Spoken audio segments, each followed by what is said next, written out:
Nafoun, Sirassou, Kanoroba, 3 sous-préfectures de la région du Poro. Les femmes de ces localités sont rarement honorées par les hommes pour leur travail. Pour cette année, les choses semblent évoluer positivement. Les enseignantes et les femmes des champs ont été célébrées. Occasion pour les femmes du monde rural de présenter leurs potentialités, le commerce et le maraîcher. Des activités dont ces femmes souhaitent le financement en vue de se prendre en charge.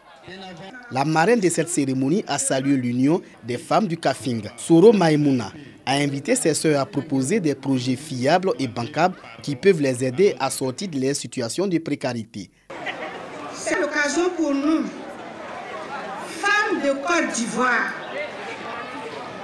de prendre conscience des défis qu'il nous reste à relever, ainsi que les opportunités qui nous sont offertes pour nous réaliser.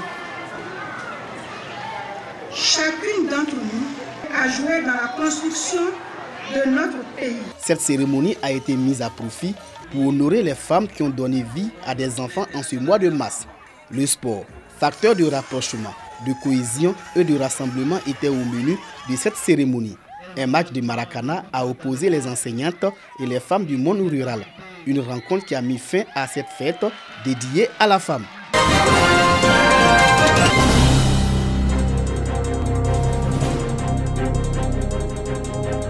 Bouaké, deuxième plus grande ville du pays après Abidjan, à la recherche de son ambiance d'antan où les habitants s'exprimaient d'abord en quartier et ensuite en ville. Comme pour dire qu'à Bouaké, l'unité des populations donnait l'envie d'y venir et rester. Pour la renaissance de cet esprit, gage de la consolidation de la paix retrouvée, l'association des ressortissants des pays de la CEDEAO veut apporter sa contribution à travers les combats de lutte. Cette discipline sportive faisant partie des richesses culturelles africaines, mais surtout entretenir la flamme de l'intégration africaine. Comme la vie sociale est crispée, c'est pour détendre l'atmosphère. Ce tournoi de lutte va donc se dérouler sur une période de 5 semaines. Nous sommes 15 pays, mais tous les pays n'ont pas de tradition de lutte. Donc on a pris 12 pays sur les 15. Et pour démontrer que nous voulons l'intégration, on pouvait prendre un Malien pour aller combattre pour un Libérien. Prendre un Ivoirien pour aller combattre pour un Sénégalais. On a 3 poules. Saluer l'esprit de l'intégration qui est en filigrane de cette activité. On a vu tous les peuples de l'Afrique de l'Ouest ici et ceci augure d'un très bon présage. Et donc, c'est l'esprit du président Alassane Ouattara, c'est de faire le brassage, c'est de créer la cohésion à travers le sport qui est un vecteur de réconciliation, d'amitié et d'amour. Les rencontres de la poule A ont constitué le lancement de cette compétition sportive. 4 pays se sont affrontés. Vainqueurs des premières rencontres de la poule A, les lutteurs du Ghana et ceux de la Guinée.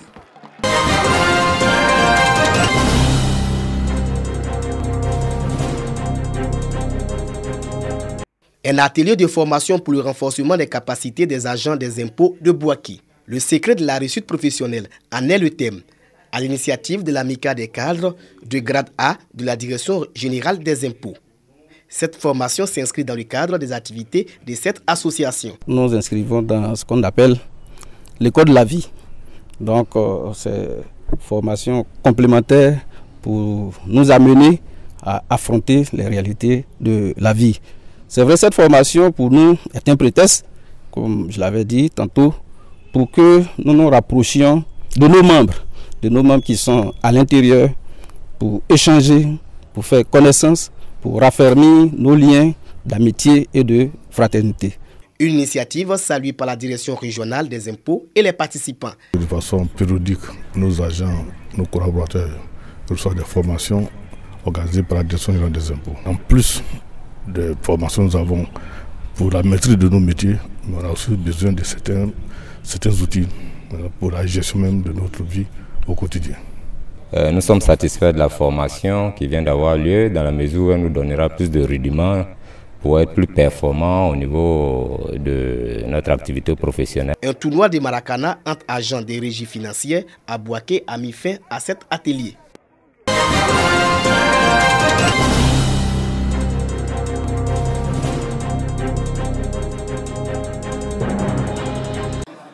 Plus de 150 acteurs du secteur du transport de la région du Haut-Sassandra sensibilisés sur les facteurs de risque, accidents et les tests législatifs à travers une caravane de sécurité routière. L'objectif pour le ministère en charge des transports est d'amener les transporteurs à s'approprier les tests régissant le secteur, à maîtriser le code de la route et à éviter les mauvais comportements au volant. Le pays a décidé de renouveler tout le parc automobile. Et il y a un fonds pour cela. Il faut le faire connaître. Et il faut expliquer aux transporteurs qu'aujourd'hui, le transporteur moderne, c'est celui qui se constitue en entreprise. Le fonds est là, la CICTA est là pour leur rappeler également qu'ils doivent faire les visites techniques. Si vous roulez un véhicule qui ne fait pas de visite technique, il est évident que ce véhicule met en danger la vie des usagers de la route. Au-delà même des transporteurs, des acteurs du transport, toute la population doit comprendre qu'il s'agit de la sécurité routière et la sécurité routière concerne tout le monde. La Côte d'Ivoire, depuis 2014, est passée de 6 000 à 8 000 accidents avec une moyenne de 800 tués et de 12 000 blessés. L'homme est à 95% responsable des accidents de la circulation selon l'Office de sécurité routière OSER. Cet atelier de 2 jours à Daloa va amener les différents acteurs du transport et les usagers à adopter de nouveaux comportements pour une meilleure compétitivité du transport dans le Haut-Sassandra.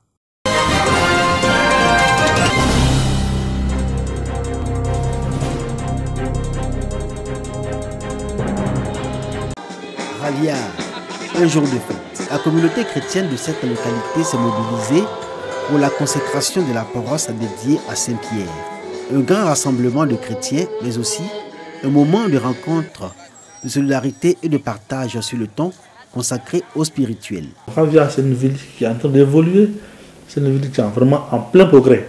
Ravia a une grotte mariale, une grotte internationale, parce que j'ai reçu l'année dernière des pèlerins venus de Norvège pour venir visiter la grotte de Ravia. Ça m'a dit, mais écoute, les gens viennent du Burkina, vous venez à la grotte mariale.